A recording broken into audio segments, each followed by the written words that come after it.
Ladies and gentlemen, please fill in all available seats. As a matter of safety, standing is restricted to the rear of the ballroom only. Thank you for your cooperation.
All in one place, you saw these incredible companies side by side displaying in a 5-sense experience what they wanted the industry to see about their company and their products. CES started as a radio and television show. I've watched it change to all sorts of incredible new products. It is where innovation comes to market today. CES has grown tremendously over the last 50 years. In its first show, we had something like 200 companies and 100,000 square feet of exhibit space. And as we break into this 2017 show, we're inching near the 2.5 million square feet, which is just tremendous growth year over year. It has so many people involved in making it happen. When we looked at how many people actually come and help us work on site, the numbers are staggering. It's in the thousands. And I think that's really one of the most amazing parts of this, is that we pretty much build a city for 4 days of use, and then it gets taken down, and we have to start all over again, fresh for the next year. Over the years, I've been to more than 20 consumer electronics shows in Las Vegas, so I've had a lot of experience with CES. When I'm talking to my colleagues or my friends when I say I'm going to the CES show in Las Vegas, there's really no way to describe it to them. You never know what you're going to see there.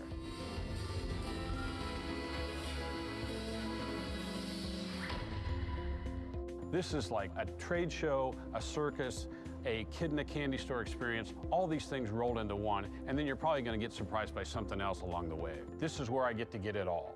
We've seen the American consumer go from a few devices in their home to over 25 now, and CES reflects that. It reflects the world of innovation, which is transforming everything. People come to us first with the ideas of unveiling something or talking about how technology is coming to play within their industry. We attract some of the world's biggest business leaders to come in and talk a little bit about what the future of technology looks like. And that's really given us a huge opportunity to nurture new companies in year over year.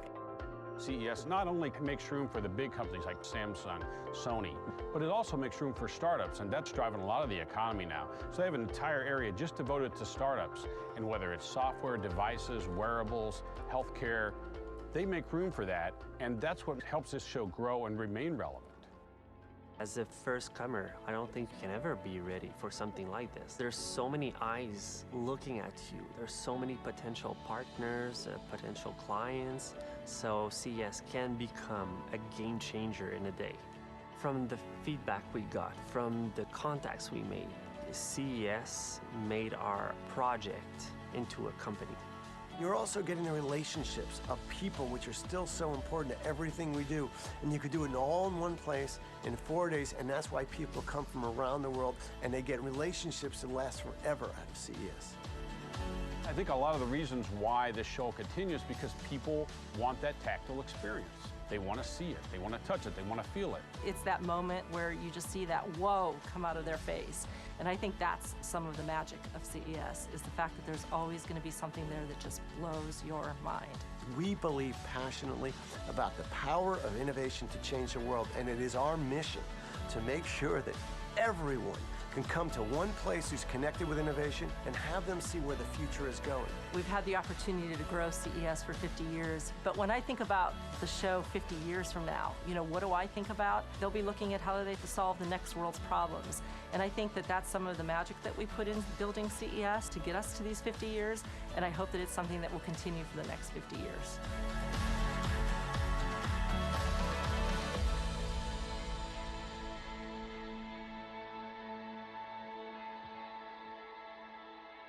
Ladies and gentlemen, please welcome the President and CEO of the Consumer Technology Association, Gary Shapiro.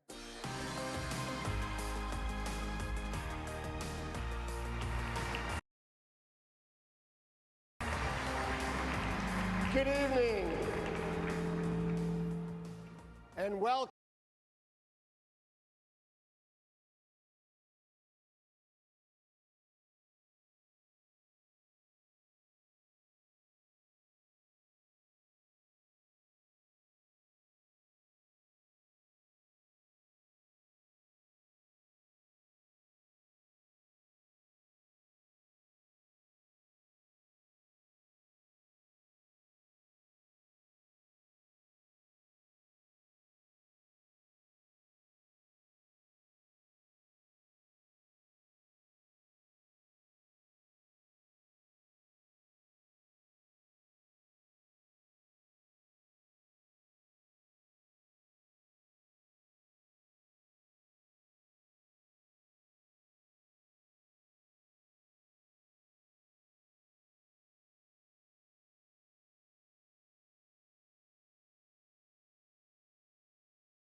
our sense of wonder about what comes next.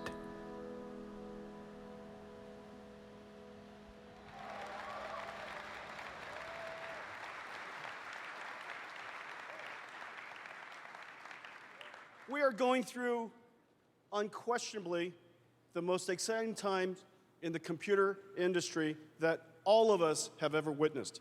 What we thought was going to be science fiction for years to come is becoming reality as we speak. Our work at Nvidia is dedicated towards a computing model focused on visual and AI computing. It's built on top of the GPU that we pioneered. This computing model is able to solve problems that normal computing isn't able to solve. And we dedicate ourselves to tackling the most challenging computing problems in the world. There are 4 areas that we focus on. Surprisingly for many, over the years, we dedicated ourselves to video games. Not to mention the fact that it's incredibly fun, it's incredibly beautiful, and we love it. Video games is also the highest volume, most computationally intensive application the world has ever known. It is about achieving virtual reality. And now, all of a sudden, all the technologies are coming together for us to finally achieve virtual reality, augmented reality, mixed reality, and bring together the experience of the holodeck for real for the first time. Computer graphics technology, computer vision technology, and artificial intelligence will come together to realize this exciting new computing platform that we call VR, AR, or mixed reality. Our technology is also used in the cloud. AI supercomputers are being built all over the world today, so that all of you, when you're talking to the internet, when you're making queries, those searches all pass through artificial intelligence, so that the query that you make, the assistance you seek for, is much more helpful to you. And then lastly, some of the most exciting things we're working on today, the most impactful work that we're doing for the society, for the industry, self-driving cars and autonomous vehicles. These 4 areas we've been endeavoring for some time. And then all of a sudden, the last several years, an enormous breakthrough happened. Researchers all around the world working in a new field, a new technique of machine learning called deep learning, met the GPU, and the big bang of artificial intelligence happened. This technique allows software to write software, allows computers to learn from experience and data, and allows the computer to recognize complex patterns that are easy for you and I, but incredibly hard for computers. And it does so by hierarchically building up feature representations to represent very complex information, complex patterns, but building it up from hierarchies of simpler patterns. The ability to recognize a face, for example, with its infinite variability, built on layers and layers and layers of artificial networks. The lowest layer could just be edges made up of pixels. The layer above that could be contours, shapes, textures, motifs. The layer above that could be parts of a human face. And then eventually, it's able to understand the representation of a face. And understand the representation of a face in its incredible variability. It could be, you could be wearing your hair a little bit differently. You could be wearing a hat. You could be looking away partly. And somehow, we human can recognize that person. Finally, for the very first time, using this technique called deep learning, we're able to do the same with computers. This ability to perceive the world is just an enormous breakthrough, and I'm going to show you why. Why this foundational technology, foundational capability was so important. It just had one incredible challenge, one incredible handicap, and that is the amount of computation necessary, the amount of data processing necessary is absolutely enormous. And then one day, the AI researchers met the GPU that we invented, and the big bang of modern AI happened. The achievements have been fast and furious. Some of the things that we've been able to accomplish in just the last several years Absolutely mind-blowing. You have all heard about the AlphaGo achievement. Demis Hassabis and his DeepMind team was able to teach a computer how to play Go, the most complex game we know how. More variability than all the atoms in the universe, more moves. And yet, this computer was able to learn Go from the world's masters and then play the master of our modern era and beat it. Network has been able to play Doom, which is a game of maze finding, resource management, while you're staying away from monsters. A network is able to learn how to play Go. A network has been able to learn the style of artists, Van Gogh, Monet, Picasso, and apply that style to photographs. A network has been able to synthesize our voice. Instead of our voices stitched together from a whole bunch of little tiny chunks, this network is able to learn the tonation of our voice, and from the words that we feed it, synthesize how we would speak. A network was able to learn to recognize an image and understand its context and caption that image. A network was able to turn images that it sees in computer cameras and translate it directly through repeated trial and error, called reinforcement learning, to eventually adjust its motors and learn motor skills. A network was able to learn how to walk by itself, just by teaching it the kinematics of a robot that is actually sitting on the ground. After repeated trying, the robot was able to stand up and walk. And in fact, we've been able to teach a car how to drive. Driving is a skill. It's not mathematics. Kids can learn how to drive, adults drive, and yet we do no computation whatsoever. We do no Newtonian physics whatsoever in our head. We just drive. We've been able to teach a car how to drive. The achievements that you see in front of you is impossible until just recently. It was just impossible until recently. And all of a sudden, because we're now able to understand the complex nature of the world, to perceive the world through vision, through audio technology, through natural language, we're now able to apply artificial intelligence to solve problems that we had never conceived of in the past. The enabling technology behind all of these great achievements is GPU computing. And that GPU had the benefit over 23 years. That GPU had the benefit over 23 years to be fueled by the single largest simulation industry in the world. The single largest entertainment industry in the world, video games. To many, it's just for fun. To us, it's incredibly fun. Not to mention, it propels the science of our company. PC gaming is thriving and vibrant. It has doubled in the last 5 years to $31 billion. It is the single largest game platform today, and GeForce is PC gaming. GeForce is also thriving and vibrant. In the last 5 years, it has doubled in revenues. There are 200 million GeForce gamers around the world. The dynamics that are driving this business is multidimensional. Of course, it is a global industry. And before anyone has a game console, or even ever gets a game console, everyone has a PC. And almost every single human today is a gamer. There are several hundred million core gamers in the world today. I expect there to be several billion gamers someday. Our technology is also fueled, and this market is also fueled by the amazing production value of the video games that continues to come out. In the last 5 years, gaming technology has increased in performance by a factor of 10. And now 4K, HDR, and virtual reality is coming. Gaming is no longer just about games. Gaming is now the world's largest sporting event. The world's largest sporting event. In fact, it is very, very likely that esports will someday be larger than all of the other sports events combined. Esports, 100 million video gamers. When you watch them play games, it's a game of intelligence, It's a game of tactics and strategy. It's a game of teamwork. And it's also a game of incredible hand-eye coordination.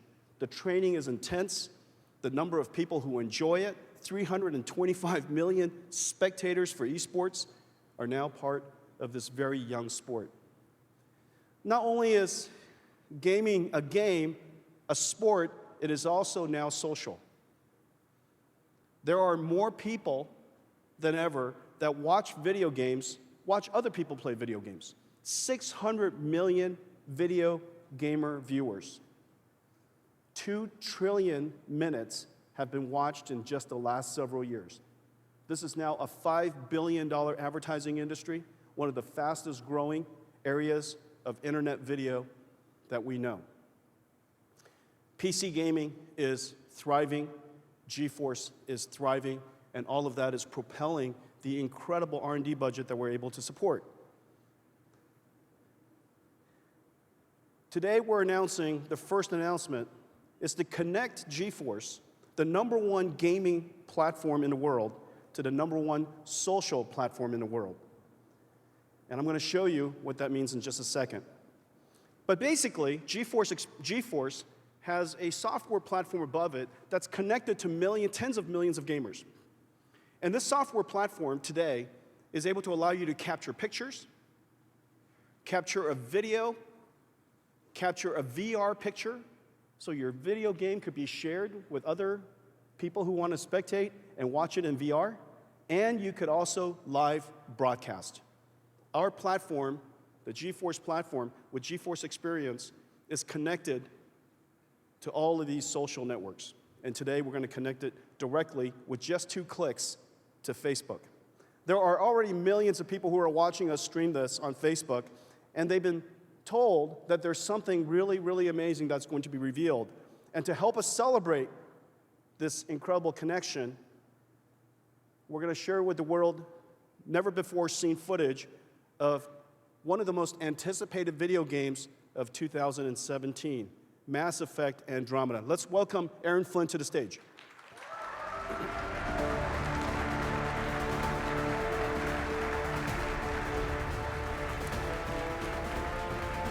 Aaron, it's great to have you here. Thank you so much, Jensen. Well, Thank you. you know, you're going to tell us a little something about Mass Effect, but before you tell everybody, you guys have been working on this for quite a few years. I mean, this is the 4th chapter of this incredible franchise, and it is just going to be a doozy of a new chapter. Tell us about thank you. it. Yeah, absolutely. We've been on this game for almost 5 years now, since it started as an idea. We'd wrapped up the Mass Effect trilogy and knew we wanted to tell a new story with new characters and new places to go and explore. And so we reached out and decided we need new technology to do that. That's why we turned to Frostbite and started working with the Frostbite team and really investing in that and building on that. And that's allowed us to do all sorts of really cool things, larger environments than ever before, more dynamic, more detailed characters than ever before to tell stories with, and even better gameplay now with verticality and destruction. Now, the thing that's really amazing about Mass Effect is really, it's a RPG, but the story is really, really deep. I mean, these are explorers that are traveling to the Andromeda galaxy. Absolutely, yep. And they're able to do so, of course, at faster than light, speed of light. Absolutely. Because they're able to use this incredible element that they found called Element 0 on Mars, and as a result, reduce their mass to 0. That's excellent, Jensen. Isn't Wow, that that's right? amazing. Wow. That's great. Jeez.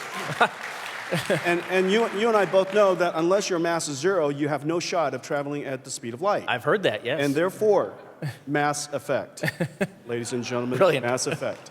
And this is the thing that's really amazing. And as we're talking about this, and I just want to take just a couple more seconds to build a suspense for all of the gamers that are on the web. There are millions of people who are watching, and they're going to tear down everything that you show them in a moment. I mean, all the skill trees that are going to be revealed for the very first times, the weapons that are going to be revealed for the first time, the aliens that you might show for the very first time, right? The battle tech that you might show for the very first time. I mean, every one of those frames are going to be stop framed, and they will be dissected endlessly until this game launches. Endlessly, yeah. Would you say? Oh, absolutely, yeah. And I expect no less of our fans, to be honest. It'd be great to have them do it. Okay, so what we're going to show you here is this. These are real game footage Absolutely, yep. running on a GeForce GTX 1080. Absolutely. And it's captured, and it uses some pretty amazing new technology that you guys are going to show, and it's never before seen. Ladies and gentlemen, Mass Effect Andromeda, Aaron Flynn's studio, BioWare. Thank you.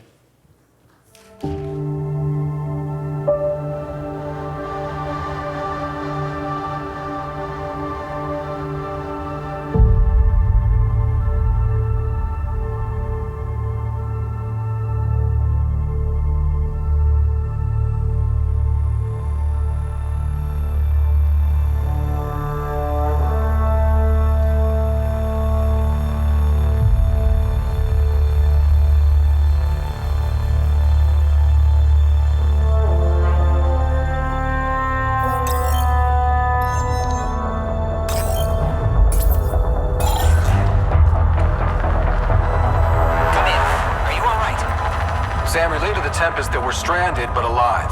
No choice but to investigate PB's signal.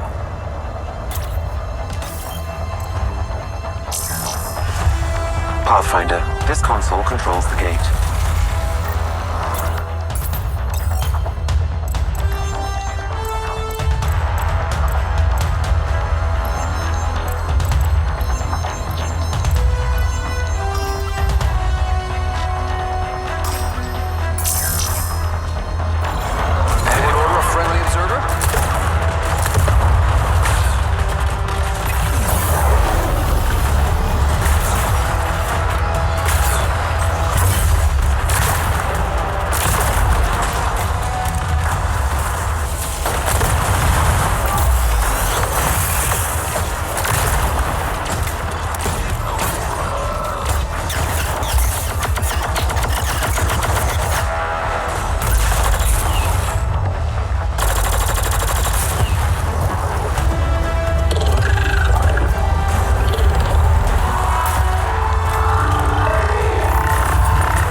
Is that right? March 21st? Yeah, March 21st. Somebody pointed out to me that was 3, 2, 1, so I guess blast off then. March 21st. That's amazing. Now, of course, I could sit here and look at that forever. I just love explosions and fire and smoke and all the particle effects. And of course, everybody sees beautiful things, and all we see is computer graphics and the mathematics behind it. And so the things that how about highlighting a couple of things about the Mass Effect game, the game mechanics, or things that you might want to highlight? Yeah, sure. So in that mission there, we were helping one of our squad mates named PB go and earn some loyalty from her. So that was part of her loyalty mission. That's a whole new planet there you get to go to and explore. You're learning about her background, learning about the background of the Remnant, who are the robots there who you're fighting. And you're seeing things like our dynamic profile system, which lets you change your character class dynamically in real time, something new to Mass Effect. You're seeing all sorts of verticality in there. You're seeing the destruction. You're seeing all that good stuff now available in Andromeda. That's unbelievable. Everybody, Aaron Flynn, thank you. Thanks so much. Thank you. Thanks so much. Mass Effect Andromeda launched here, direct to gamers all over the world on Facebook Live, streamed directly from CES. Well, you could see that video game is just unbelievable. And yet, if you think about the number of PC gamers in the world who would like to get into PC gaming, or there are people that they have a thin and light notebook, but they would like to enjoy some PC gaming every now and then, and just haven't dedicated themselves to build a new GeForce PC. The number of those PC users is shockingly high. There are 2 billion PC users in the world. We estimate some billion users with integrated graphics or Macs or older PCs or thin and light notebooks that would love to be able to enjoy games but simply don't have the capability to do so. And in fact, there's really no real way of installing a new GeForce graphics card into those computers. And maybe they're rather intimidated by opening up their computer in the first place and building something new. And we thought that wouldn't it be amazing if we were to put a GeForce gaming PC, a state-of-the-art GeForce gaming PC powered by Pascal, in the cloud like AWS, build a supercomputer, Like AWS does for enterprises, we would do this for consumers. And as a result, these supercomputers in the cloud could be shared by millions of gamers around the world. They could try video games for the very first time. If they don't play frequently, they could launch a game whenever they want, wherever they want. And if they could just enjoy state-of-the-art video games like this with just a click of a button, wouldn't that be utterly amazing? So after many years of endeavor, this is just one of those incredibly hard problems. And it's incredibly hard because the computational capability necessary for video games is so high. And the interactivity requirement is so high that any little bit of latency would ruin the experience. And so after just so much refinement, so much re-architecture, so much engineering, the team has finally done it. Ladies and gentlemen, we're announcing today GeForce Now for PCs.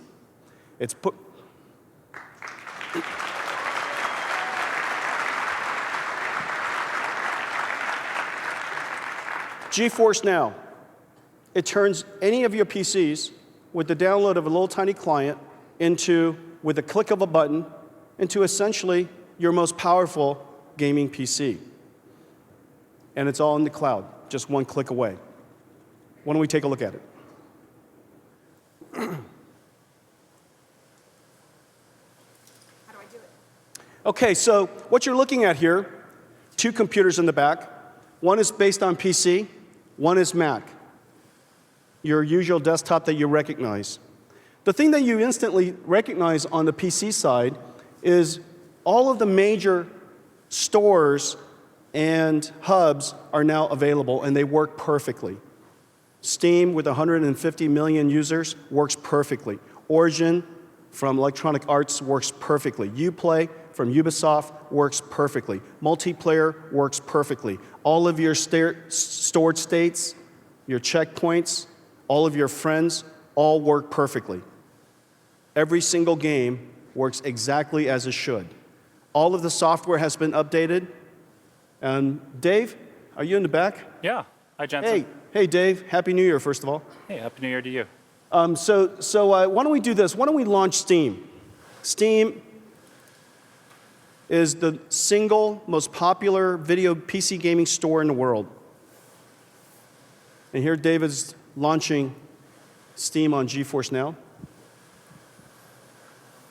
And we're just going to launch takes this on about the 15 PC. seconds or so. Okay, there you are.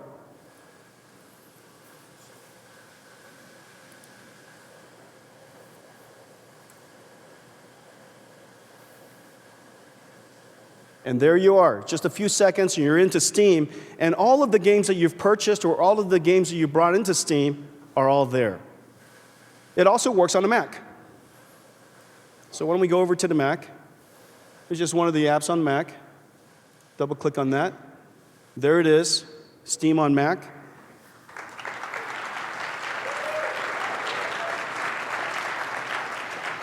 And you could buy a game right there. You could buy a game right there. We won't do so right now, but we could buy a game.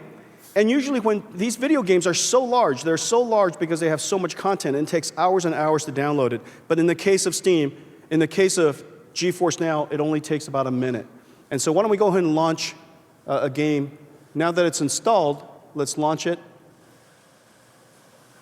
And this game doesn't run on a Mac, and this game runs very poorly on integrated graphics, but yet we're going to see it working here in its full fidelity.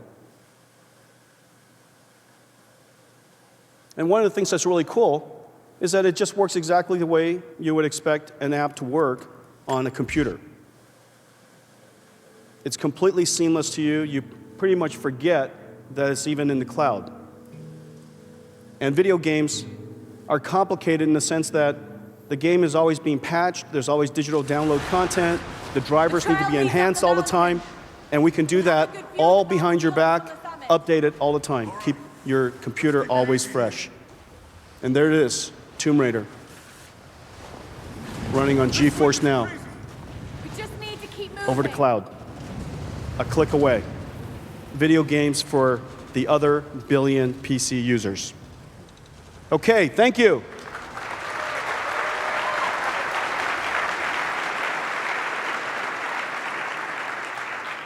So GeForce Now will be available in March for the early users.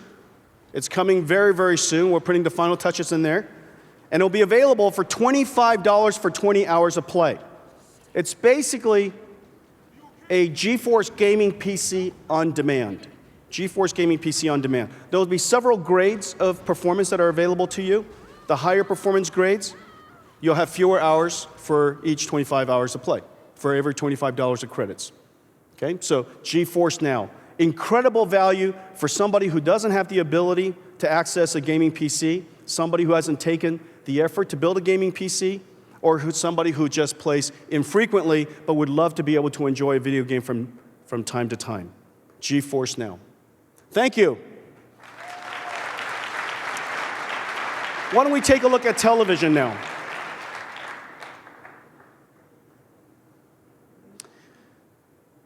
A year and a half ago, we announced our partnership with Google to build the world's first Android TV. Our vision was that just as smartphones has revolutionized the way we do mobile computing and communicate, that smart TVs would also revolutionize the way we enjoy entertainment at home.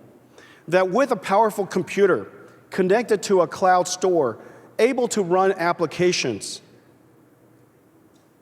that we would be able to realize this new revolution in how we enjoy content at home. We call that Shield, and it was the world's first Android TV console. And it was built by Nvidia, of course. You would expect the performance to be incredibly good. Users all over the world have been absolutely delighted by it. We've continued to refine it and support it and enhance it. The number of applications is growing. The performance keeps getting richer. Today, we're announcing a major upgrade to Shield. Ladies and gentlemen, the new Shield.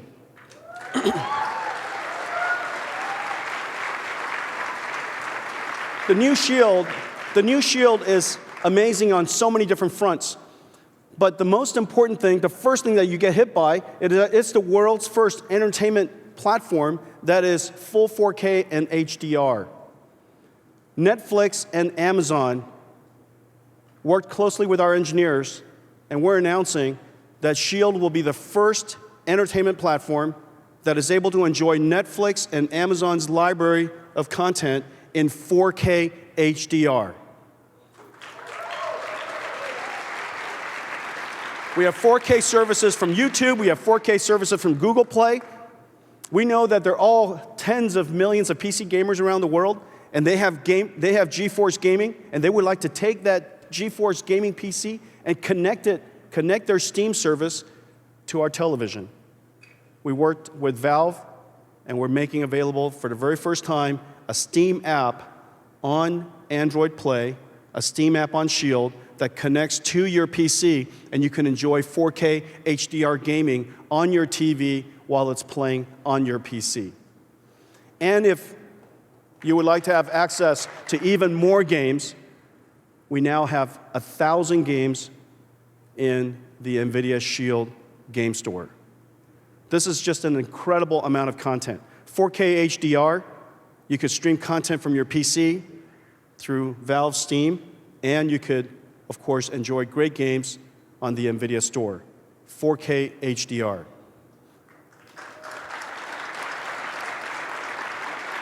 But we didn't stop there. The two most popular consumer electronics platforms today, one is the smart television, products like Apple TV and the Shield, but the other is the Amazon Echo. It brings AI into your home, allows you to communicate naturally with an AI assistant. We thought, why have two devices when you can have one? And so we decided to work with Google to create the world's first Android TV with the Google Assistant.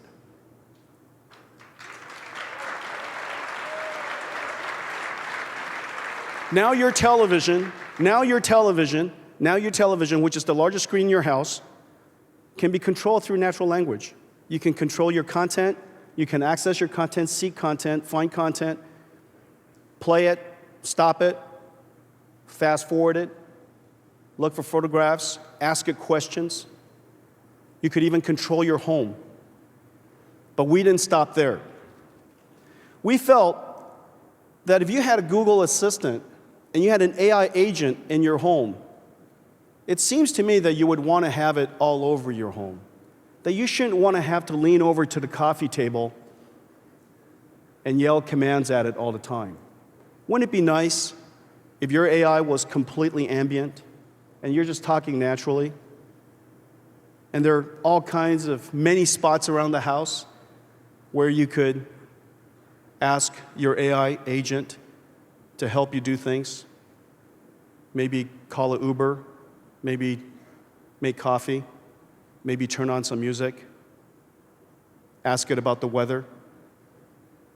So we decided to create a peripheral for Shield. And this is an AI microphone, and this AI mic could be anywhere in the house. And there's this little tiny thing, I'd love to show you to you now, announcing the Nvidia Spot. Hi, how can I help? This little tiny device plugs directly into the wall. And because the computing is done on Shield, we could have a whole bunch of these all over the house. And this little tiny microphone has far field processing, has echo cancellation, so it picks up your speech relatively naturally, 20 feet away. And if you have multiple of these devices in a large room, it also does triangulation of where you are using beamforming.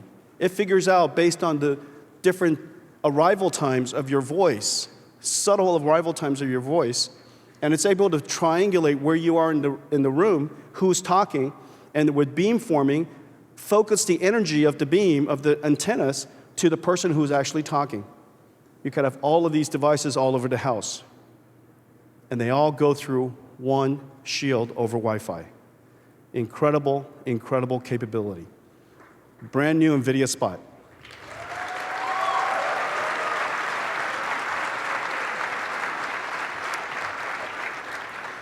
So we made a short little video to help you understand how we imagine people using the Google Assistant and the Nvidia Spot in your home.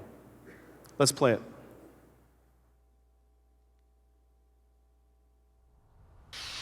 Okay, Google, start my day. Okay, I'm turning up your thermostat and brewing you a fresh pot of coffee. Okay, Google, play the news. Pending home sales dropped in November to the lowest level in almost a year. Okay, Google, I'm leaving. Shutting down your house.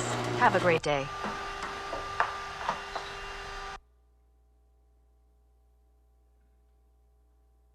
Okay, Google, show me some popular TV shows. Just drama. Only recent ones. Play trailer from Stranger Things. You're in trouble. Hey, that looks like your grandma's house.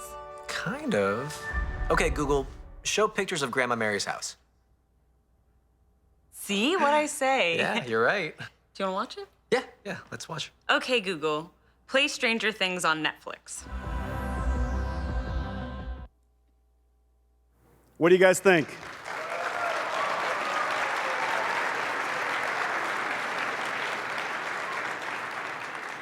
The combination of a smart TV and an AI assistant in your home that is completely ambient completely changes how we interact with our house.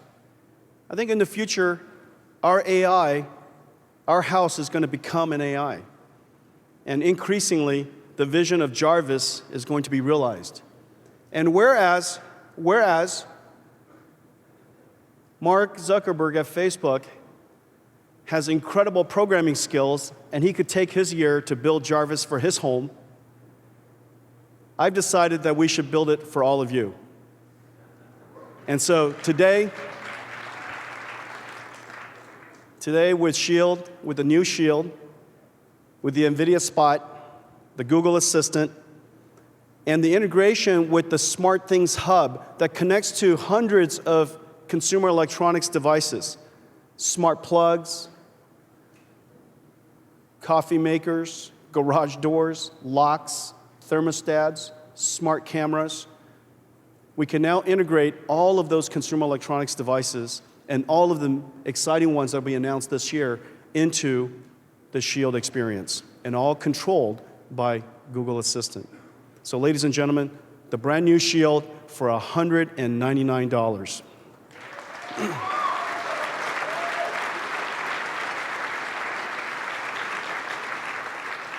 The Nvidia Spot will be available as a separate peripheral, and we'll announce it in the coming months. The Nvidia Shield. Now let's talk about AI for transportation. As we all know, transportation is one of the largest industries in the world. There's 1 billion cars on the road. Just in a single day, 20 million ride shares are hailed on just Didi and Uber alone. There are 300 million trucks on the road carrying things to us so that we could live our lives. The infrastructure of society is made possible by all of these trucks, and they're carrying things over 1 trillion miles a year. There's 500,000 buses in just large cities alone helping us with public transportation. This transportation industry is one of the largest industries in the world. It is also one of the most vital. Without it, society doesn't move forward. Without it, we don't have the fundamental infrastructure to live our lives.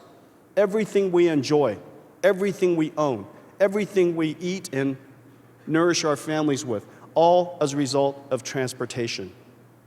And yet, this is also one of the industries that has the largest waste. And the largest waste comes from human error.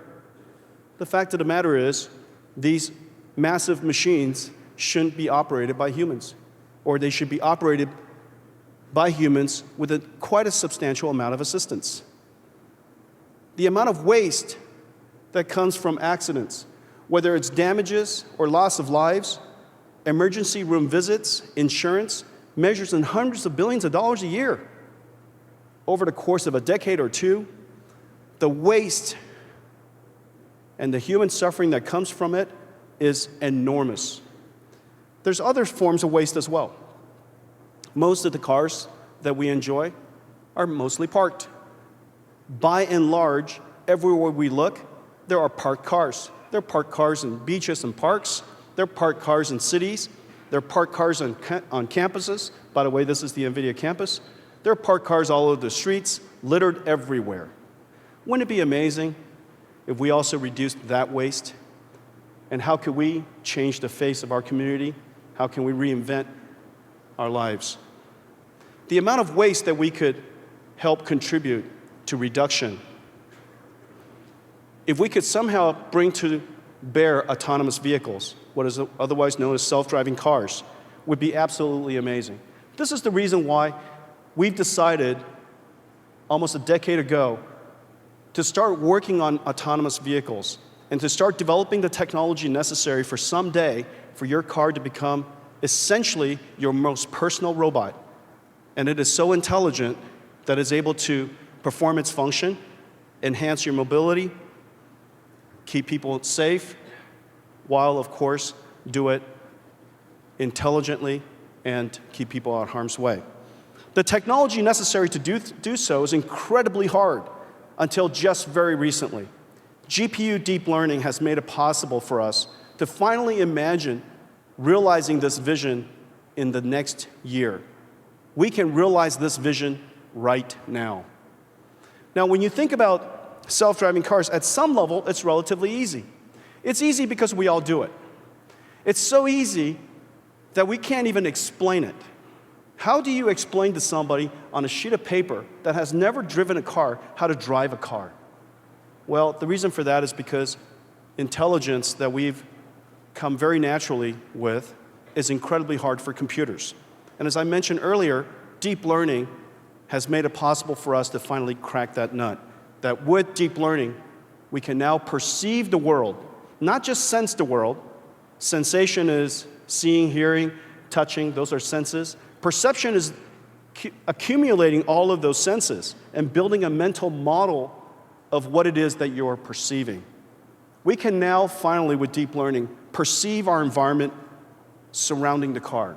We can also reason about where the car is, where everything else is around the car, and where everything will be in the near future. We can predict, using artificial intelligence, where everything else around us and where we will be, so that we can decide whether the path that we're on or the new path that we're going to take is going to be safe. We also have the ability now, as I've shown you earlier, with robotics, motor skills, and walking skills, that we could use the same technology to teach a car how to drive, just by watching us.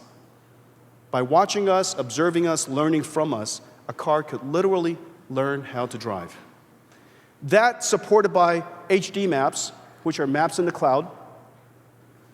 Another way of thinking about, in the context of intelligence, knowledge, a priori knowledge, we can now compare what we perceive with what we know to be true in the cloud and determine what to do. And meanwhile, you can never stop learning. The world is changing all the time. It seems every single week, a new road is being beaten up or fixed, something is being added, lanes are being added, roads are being shifted. We have to continuously map, continuously relearn the environment. All of that requires AI computing. It is one of the reasons why we dedicated ourselves to building a fundamental new computer that would go into a car that has the ability to do all of this deep learning processing and to do it at very high rates. We call it an AI car supercomputer. And our AI car supercomputer used to be multiple chips. And we're building a new one, it's called Xavier, that fits into a little tiny computer like this. This is what an AI supercomputer looks like for your future self-driving car. It's a little tiny computer like this, and it has sensor information that comes in, and CAN information controls the accelerator, the brakes, the steering, and all of the other things that you want to control inside the car. This runs a new operating system we call DriveWorks that takes multiple sensors in, fuses it, recognize and perceive, localize, reason, drive, and it does so while connecting to the HD map and comparing ourselves relative to the information that we get from the HD maps. Incredibly powerful. 8 high-end CPU cores inside this chip, 512 of our next generation GPU. It is ASIL D. The computer is ASIL D. The chip is ASIL C. It is the ASIL automotive safety integrity level. The quality level, the reliability level of this computer is bar none. And then lastly, we do all of that. The performance of a high-end gaming PC shrunk into a little tiny chip, 30 tera operations, trillion operations in just 30 watts. Little tiny computer. We can chain a whole bunch of these together depending on the application, and this will be the future of our self-driving car strategy. Let me show you now what our AI car computer can do. We created a car called BB-8, and it's an AI car, and it runs everything that I just described, this computer, this brand new operating system, and a whole bunch of AI networks. Let's roll it, please. Take me to Starbucks in San Mateo.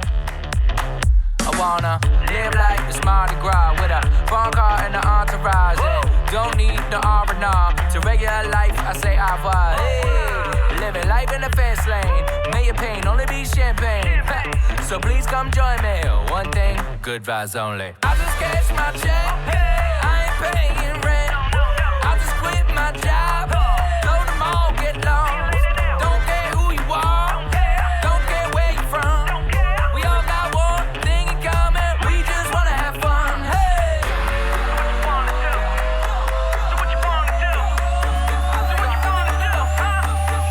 One thing, good vibes only. I just cash my check. I ain't paying rent. I just quit my job. Go to mall, get lost. Don't care who you are. Don't care where you're from. We all got one thing in common. We just wanna have fun. Hey. So what you wanna do? So we about to do it. Think about to do it. Do something crazy.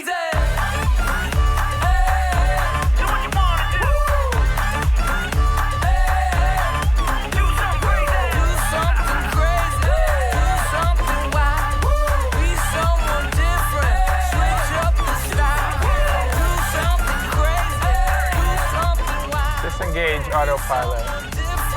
Switch up the style, do something crazy, do something wild.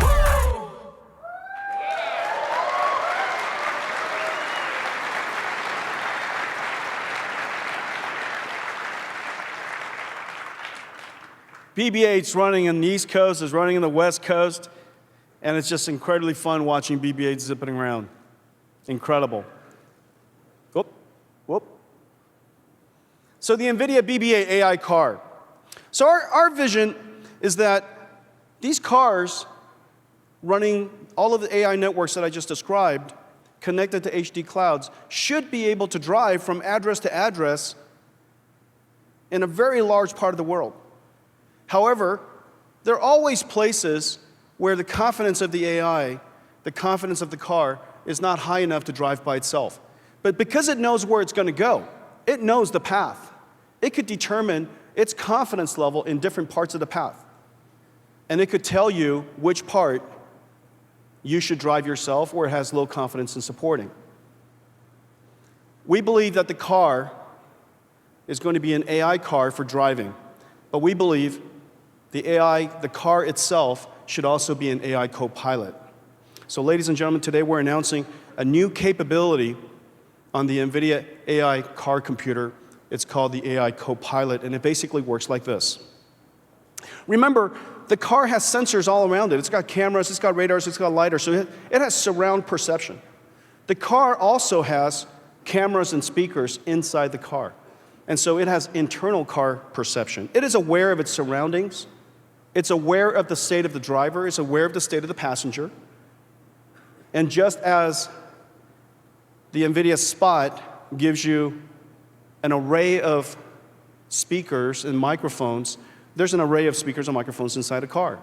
And so this car has incredible perception capability, if only the AI was running all the time. We believe that the AI is either driving you or looking out for you. It's either driving you or looking out for you. When it's not driving you, it is still completely engaged, even though it doesn't have the confidence to drive, because maybe the mapping has changed, or maybe the road is too tricky, or maybe there's just too much traffic, too many pedestrians, and that it shouldn't drive. It should still be completely aware, and it should continue to look out for you. We call that AI co-pilot. Surround and environmental awareness, as well as in the cabin passenger driver awareness. Let me now show it to you. And so what you're looking at here is the four cameras. There is a bicycle on the right 45 feet ahead. So notice there's a four cameras, front, rear, left, and right. And the front camera, notice there's a biker to the in front of you about 45 feet ahead. And maybe your eyes aren't looking in that direction. Maybe your head's not looking in that direction. And the car realizes that you might be more cautious. And in this case, it detects that there's a biker and tells you through AI, natural language processing. And so by talking to you very naturally and alerting you of the condition in front of you. Here's another example.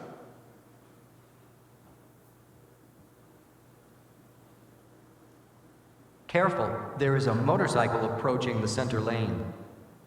And so in this case, the idea is relatively simple, incredibly complex to execute. You have to understand what you're seeing, and you have to convert what you're seeing into natural language, otherwise known as captioning, and then saying it in a natural way in the car so that we can understand what the car would like us to be concerned about. And so that's environmental awareness, surrounding awareness. We also would like to have the capability for inside the car AI. The AI should be paying attention to you too. Maybe you're not looking where you should be driving, where you're driving. Maybe you're dozing off. Maybe you had a little bit too good of a time. The AI should pay attention. Maybe the AI notices that you're a little bit aggravated and probably should pull over. Too much road rage. And so those capabilities modern AI networks can absolutely do. And so let's take a look at that.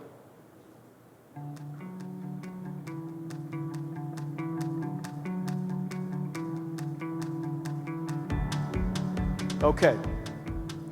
So this is Janine. This is one of our employees. Like, hey, let's put our hands together for Janine. So the first network does facial recognition. Okay, and it does facial recognition incredibly well. This is deep learning facial recognition networks are among the best in the world, and it's reaching human level capabilities. This next one is head tracking. By looking at Janine with a camera, the artificial intelligence network is able to determine where her head is looking. Okay, this one's really cool. The artificial intelligence network, the deep learning network, just by studying her eyes, is able to figure out what direction she's gazing. Maybe she's looking at, no, shouldn't do that. Okay, so that's called gaze tracking. And this next one is really cool. This is inspired by, this is lip reading. Take me to Starbucks. And so if your car is too noisy, and there are too many people talking, and yet you said something rather important, wouldn't it be nice if your AI car was able to recognize and read your lips and determine what it is that you said? This particular capability was inspired by the researchers at Oxford working on the LipNet, and they've been able to achieve a lip reading capability that's 95% accurate. A human, the best human, is about 53% accurate. And so this gives you a sense of the state-of-the-art of artificial intelligence network. And you combine what I just described on the external surround perception capability and in-car passenger and driver perception, the combination of that allows us to always be aware and to keep the driver as alert as possible and always be on the lookout for us. Not to mention all of the things that I described to you earlier about Shield and Google Assistant. We'll surely have that assistant capability inside the car so that you can talk to your car and get whatever access to any information or enjoy any content and media you would like. This is the Nvidia AI car platform. From the bottom up,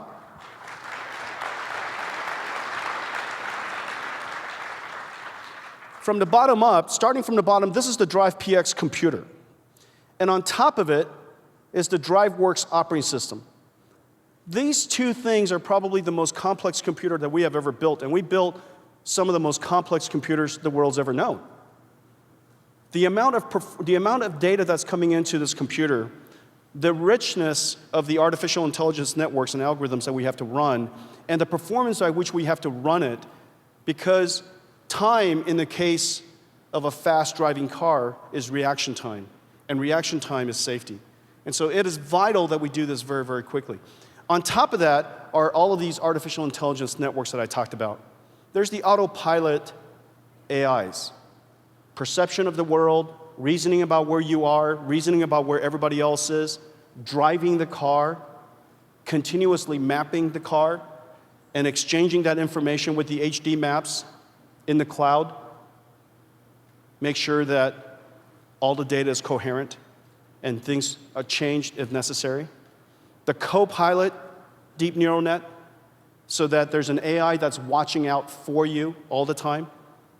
It might even, in the near future, say something like, Jensen, you're driving up the hill, you'll be home in 5 seconds, would you like me to go ahead and open up the gate? So that by the time I actually got there, just a second prior, the gate opens up and I pull right into the garage. The AI co-pilot. We also need the ability to converse and interact with our computer in a very natural way. So natural language processing has to be done inside the car so that if the connection is not very good, you can still communicate with the car. And that the reaction time, the latency between your spoken words and its recognition of your speech is as fast as possible. And yet it's connected to the cloud to an AI assistant. This architecture, on top of that, is an API called MapWorks. This is one of the most important things we do. MapWorks interacts with all of the mapping companies in the world. And it does basically 4 things. We basically do 4 things with mapping companies. The first, of course, is the surveying car. Some cars record all the data, and do the processing on GPU supercomputers in the cloud to extract the three-dimensional data from the video. Some survey cars do the processing using a computer like DrivePX, either one of these or something with a discrete NVIDIA discrete GPU, so that it could essentially do mapping in real time inside the car. So that's survey car. Number two is the GPU supercomputer that's inside the cloud for mapping. Number three, the interface of data, the exchange of data, so that our car can always see the HD map in the nearby surroundings of the car. And then number four, as we continuously map the world and notice changes, we would update the changes to the live map in the cloud. These four things, these four functionalities, is vital to the ability for self-driving cars to be realized in a very high confident way. And so we've been working with the world's leading mapping companies. We announced several weeks ago, I guess a few months ago, the leading mapping company in China, Baidu. Incredible partner of ours, working across all four layers that I described, all four functionalities that I described, from surveying all the way to map processing, all the way to synchronization with the local computer inside our car. The reason why Baidu was so important is because every car company in the world and any car you build should be able to drive anywhere in the world. And China is now the world's largest car market. It is too large to ignore. And yet, only a Chinese company can map China. And Baidu has mapped more of China than any other company. And so partnering with Baidu was a very logical first. We then partnered with TomTom, leading mapping company in Europe. Today, we're really super excited to announce that we're partnering with Zenrin, the leading mapping company in Japan. Japan's roads are incredibly complicated, and it is such a dense population. The mapping of Japan is quite an extraordinary task. Zenrin is an amazing company, and we're working with them to map Japan. And then also today, super excited to announce that we're working with HERE to integrate NVIDIA technology into their data centers for mapping, working with them on map algorithms, as well as connecting to all of the NVIDIA AI car computers inside cars as we synchronize the live maps. Let's thank all of our partners to make this, create this incredible dream.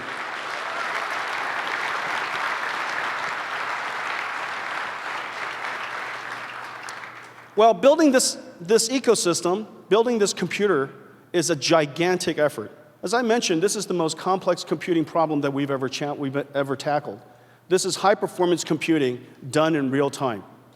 And the AI algorithms that we're developing are all first of its kind. And yet, the endeavor is such great importance. There are so many companies who could really help us realize this dream. I'm super excited to announce today that ZF is now a partner in helping us turn this computer into a production computer for the automotive industry. ZF is the leading truck and commercial vehicle supplier in Europe. They're also one of the world's top 5 suppliers to the automotive industry. This is an extraordinary company, and they are the first to announce a production drive AI computer to the market. It's available commercially for sampling, and it will ship into production this year. Ladies and gentlemen, ZF.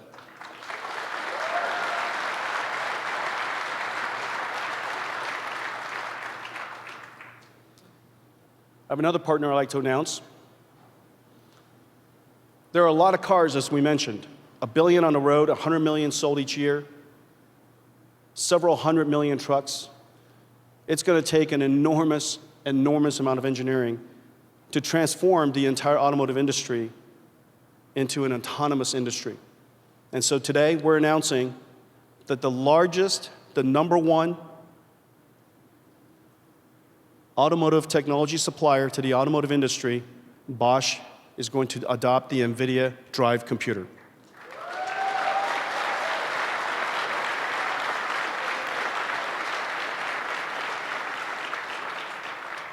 The largest and the 5th largest automotive supplier in the world have now adopted the Nvidia computing platform so that we can bring AI computers to the autonomous industry. Bosch, a 130-year-old company, 375,000 employees, over $70 billion over 70 billion euros, enormous company. They serve every single car company in the world. Unbelievable reach, and it's just such a great pleasure to partner with them. I will be at the Bosch Connected World in March, and with a little bit of luck, we're going to give you guys a major update on the work that we're doing together. So Bosch.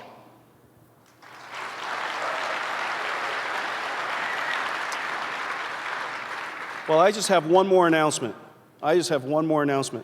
And, you know, the momentum behind the work that we're doing after all of these years is clearly accelerating. And I think people are realizing that creating an AI car computer is a really enormous undertaking. And we've worked at it for quite a few years. And as you know, Nvidia is one of the companies in the world who could specialize in building the most advanced computers, from the largest supercomputers in the world to the most advanced gaming PCs in the world to AI car computers. And these computers are just an enormous undertaking. And without a great car company to partner with, it is hard to realize this vision. And so today, we're announcing that Audi and Nvidia will partner together to build the next generation AI cars.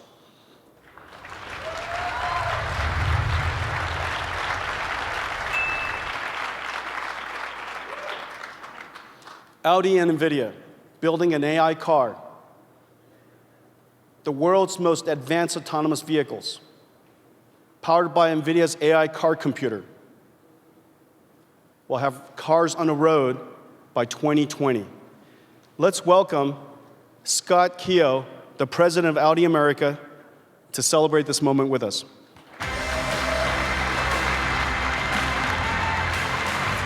Cool stuff, Jen. Scott, it's great to have you. Happy New Year. Thank you. My gosh. I'm glad you saved the best for last, so I appreciate that. You should always go last because you're always the best. And gosh, we've been working together for 10 years, and we've been building these advanced cars for quite a long time together. You know, frankly, when we first started working together, the car had no internet. When we started working together, there were no internet-connected maps. And when we started working together, there were no rich graphics inside the cars that we enjoyed. Yep. And because of the efforts that we've worked on together, we now have millions of cars, millions of Audis that are driving all over the world, and we really led in technology, information technology. Yep. Now, the next phase of information technology is artificial intelligence. Yep. And when you think about artificial intelligence and the concept of someone who's been so long in the automotive industry, what is the implication of AI to the automotive world, and what is the implication of AI to Audi? I think it's massive. You know, the first thing on your first statement, I just want to say, you know, our partnership goes back 10 years. And if you think about where Audi was in America, we were selling 60,000 cars a year, didn't have much of an impact. If you look at this year, we sold a record 210,000 cars. And the reason we did it, honestly, is the crazy technology that Audi engineers and your engineers put together. It's a virtual cockpit, Google Earth, Google Maps, point of interest, incredible stuff. So that's the secret sauce. And I think with you, we want to keep the secret sauce moving. Look, if I think of your entire presentation, it's quite simple to me. We want to get to this nirvana state safer, and we want to get there sooner. And really, the only way to go about doing that, there's no amount of programming in the world that's going to manage the complexity of what happens in the street environments daily. The only way to get there is with artificial intelligence. So clearly what we're announcing is the first thing is a really cool demonstration. In the Gold Lot, you can drive a Q7. And I think what's phenomenal, when you look at the course, this vehicle, if you want to use the term, has been trained for only 4 days. So in 4 days, it's dealing with obstacles, it's dealing with different roads, it's dealing with complex environments. Did you guys just pick that up? 4 days. There's an Audi with an Nvidia AI car computer in the Gold Lot driving by itself today, right now. Exactly. And I think, thank you. Not end of next year, not end of this year, right now. Yeah, and I think that's classic Audi. I mean, we want to put things into the real world, put things into action, and I think it's cool. Now, if you want to go program this, it would probably take months upon months, so this gives you a sense of the power. And then, of course, the announcement here, we're excited. We're talking highly automated vehicle in numerous situations by 2020. This will be in production, level 4 automation, so this is huge, really huge. You know, we've been in the auto... Yeah, I got one back there.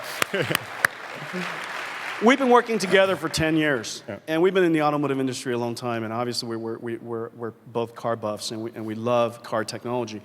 But in no time in the history that I remember has the technological change in the automotive industry has been so dramatic, so imaginative, so exciting, and yet so fast. You know, and yet at Audi, you guys have managed somehow to always keep up with the pace. How would you describe the culture and the reason why it is that you guys are able to stay up and you know, always be in the forefront of it all? I think the thing we love at Audi is I think most car companies like to look to protect themselves. They protect themselves with their scale, they protect themselves with regulations, and I think at Audi we don't look to protect ourselves, we like to compete, we like to innovate. And obviously, you know, the automobile business has sort of been stuck in the automobile section for probably 50 years. Now it is in the front page of everything. Whether it's mobility, whether it's car sharing, whether it's piloted, whether it's connectivity, all these powerful things that are happening, it's so cool to be integrated in society. And I think what we also look at, which is important, is, of course, what is the real meaning? And I think now we have a real societal meaning. You mentioned the great stuff. We move goods, we move people, we share freedom, we do that kind of things. But the fact that we can bring this kind of safety onto the road, you know, and it's sort of, you know, breathtaking, but you can drive a car perfectly, drive it perfectly for years, and 1/100th of a second look away, and then look at the disaster that can come. You can prevent that. My mother, 80 years old, drives a B9 A4, loves the car. You know, her driving career is going to be coming to an end. This can extend that. My kids, who are going to be teenagers soon enough, it's the most dangerous thing you can do is drive a car as a teenager. So these are big societal changes that we can make together. This gets you out of bed in the morning in a very big way. This is cool. Really, really this is cool. Well, let's make sure none of our kids ever have to drive. Amen.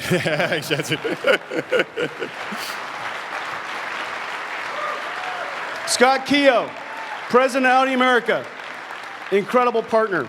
Can't wait to come share with you guys the progress we're making in the next coming years. That's it.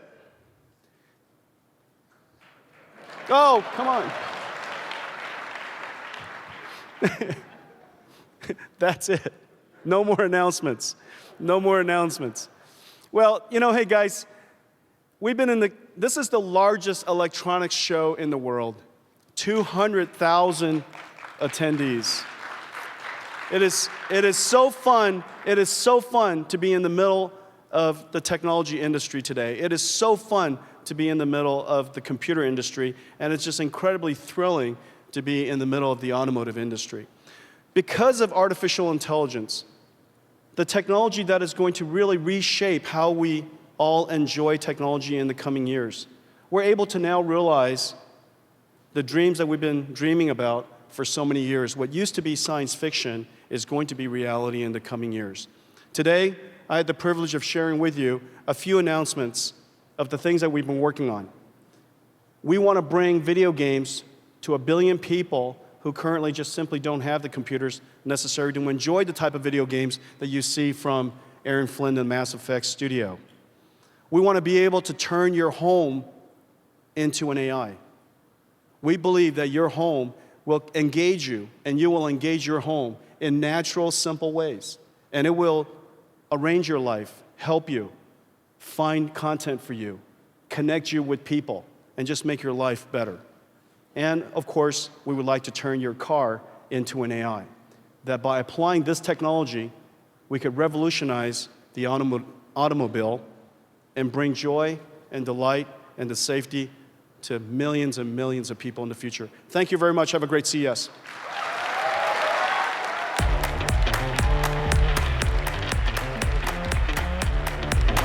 I wanna live like it's Mardi Gras with a phone call and an entourage. Don't need the R&R to regular life. I say au revoir. Hey, living life in the fast lane. May your pain only be champagne. So please come join me. One thing, good vibes only. I just cash my check. Hey, I ain't paying